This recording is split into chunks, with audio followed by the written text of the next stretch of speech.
Welcome back. AP హోంమంత్రి అనిత మాట్లాడుతున్నారు. ఇప్పుడు లైవ్ చూద్దాం. మీద ఆ రోజు మేము గౌరవ ముఖ్యమంత్రి గారి ఆదేశాల మేరకు గరుడ ఆపరేషన్ గరుడ ఎప్పుడైతే పెట్టామో చాలా మెడికల్ షాప్స్ ని సీజ్ చేయడం జరిగింది. కొన్ని వాటికి నోటీసులు ఇవ్వడం జరిగింది. ఇటువంటి గనక మెడిసిన్స్ అమ్మితే గనక ప్రిస్క్రిప్షన్ లేకుండా మీరు అమ్మితే గనక మేము చర్యలు తీసుకుంటామని మెడికల్ షాప్స్ మీద కూడా చర్యలు తీసుకోవడం జరిగింది. మీరు ఒక్కసారి ఆలోచన చేసుకోవాలి. ఇవన్నీ ఒక ఎత్తు అయితే ఫస్ట్ ఆఫ్ ఆల్ క్రాప్ మీద పడ్డాం. చాలా మంది ఏదైనా మీటింగ్స్ లోకి వెళ్తే మనం సాధారణంగా ఏ మీటింగ్స్ లోకి వెళ్ళినా ఏమని చెప్తారంటే మేము గాంజాని ఇంత డిస్ట్రాయ్ చేసాం అంత డిస్ట్రాయ్ చేసామని చెప్తారు. కానీ మేము ఎలా చెప్తున్నామంటే గాంజాని డిస్ట్రక్షన్ తో పాటు మేము ఆల్టర్నేటివ్ క్రాప్స్ ని పెడుతున్నాము.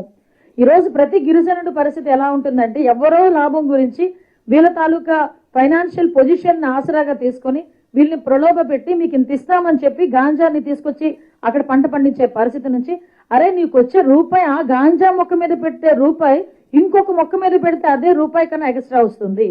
అదే గాంజా పెంచితే అది ఇల్లీగల్ ఇది లీగల్ అనేది మోటివేట్ చేసుకుని ఈ రోజుకి 40 లక్షల మొక్కలు ఈ రోజుకి పంపిణీ చేశామంటే 1 ఇయర్ లో ఒకసారి ఆలోచన చేయండి. మొన్న రీసెంట్ గా ఒక ప్రోగ్రామ్ పెట్టుకొని పాడేరులోని మేము వెళ్ళి alternative crops 35,000 alternative crops at the same time వాళ్ళతో పాటు 25,000 రైతు కుటుంబాలు గిరిజన రైతు కుటుంబాలకు ఉపాధి కలిగేటట్టుగా మేము ఈరోజు చేసుకున్నాం. ఒకటేనండి, గిరిజనుల అమాయకులు వాళ్ళ అమాయకత్వాన్ని బేస్ చేసుకుని వాళ్ళ ఫైనాన్షియల్ పొజిషన్ ని బేస్ చేసుకుని ఎక్కడెక్కడి నుంచో మిగతా రాష్ట్రాల వాళ్ళు అక్కడికి తీసుకొచ్చుకొని వాళ్ళతో పండించుకొని ఆ డబ్బు తీసుకుని వ్యాపారాలు చేసి ఈ రోజు అనకూడదు కానీ ఒక తరాన్ని నాశనం చేసే పరిస్థితిలో ఈ రోజు ఉన్నారు. దాన్ని ఈ రోజు మేము డిస్ట్రాయ్ చేయాలి అనుకున్నాం, చేశాం. సుమారుగా 325 గ్రామాలని హాట్స్పాట్స్ కింద వీళ్ళు గ్రహించారు. ఎలాగ చేశారంటే డ్రోన్ సర్వేలెన్సెస్, మనకి satellite surveillances, at the same time మనందరికీ కూడా తెలుసు ఫిజికల్ విజిట్లు చేశారు. దగ్గర 20,000 ఎకరాల్లో ఇంతకు ముందు ఉండేది, దాని నెమ్మదికి 10,000 ఎకరాలు, ఈ రోజు 10,000 ఎకరాలు కాదు 90 ఎకరాల్లో కూడా ఈ రోజు గాంజా కల్టివేషన్ లేకుండా చేశామని చెప్పడానికి ఈగల్ టీమ్ తో పాటు మేము చాలా గర్వపడుతున్నాం. You are very proud to say ఈ రోజు గాంజా కల్టివేషన్ అన్నది జీరో కల్టివేషన్ ఈ రోజు చేయగలిగాం. ఎక్కడైనా అటువంటి పరిస్థితి ఉన్నా కూడా వాళ్ళకి ముందే హెచ్చరిస్తున్నాం. అటువంటి పరిస్థితి ఉంటే మేము మీ మీద కేసులు పెడతామని చెప్తున్నాం. ముందు ఆల్టర్నేటివ్ క్రాప్స్ ఇస్తున్నాం, వాటిని పండించుకుంటే సరే, లేకపోతే డెఫినెట్ గా వాళ్ళ మీద కేసులు పెడతామని చెప్పి చాలా క్లియర్ గా మేము ఇన్స్ట్రక్షన్స్ ఇవ్వడం జరిగింది.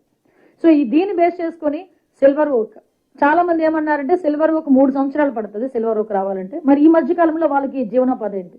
ఎస్, సిల్వర్ ఓక్ కి 2.5 ఫీట్ సిల్వర్ ఓక్ అవనియండి, మామిడి అవనియండి, వాట్ ఎవర్ ఇట్ మేబీ ఏదైనా 2.5 ఫీట్ ఉంటుంది. ఇంటర్ క్రాప్ వేయచ్చు, 3 months క్రాప్, 4 months క్రాప్స్ కూడా ఉన్నాయి.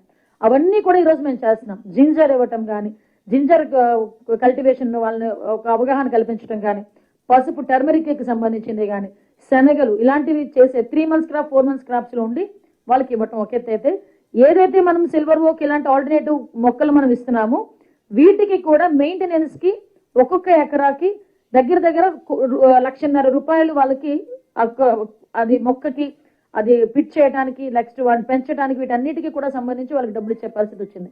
అంటే ఫినాన్షియల్ గా ఏ గిరిజనుడు కూడా ఇబ్బంది పడకూడదు, వాళ్ళు అదర్ యాంగిల్లో ఆలోచించుకోకూడదు అని ఒకే ఒక ఉద్దేశంతో ఈరోజు చేస్తున్నాం. దానిలో కూడా మేము సక్సెస్ అయ్యామని చెప్పడానికి నిజంగా చాలా గర్వపడుతున్నామండి. ఇంచుమించు 2024 అంటే మా గవర్నమెంట్ వచ్చిన దగ్గర నుంచి 2024 ఎండింగ్ వరకు దగ్గర 68,625 కిలోలు గాంజా ధ్వంసం చేయడం జరిగింది.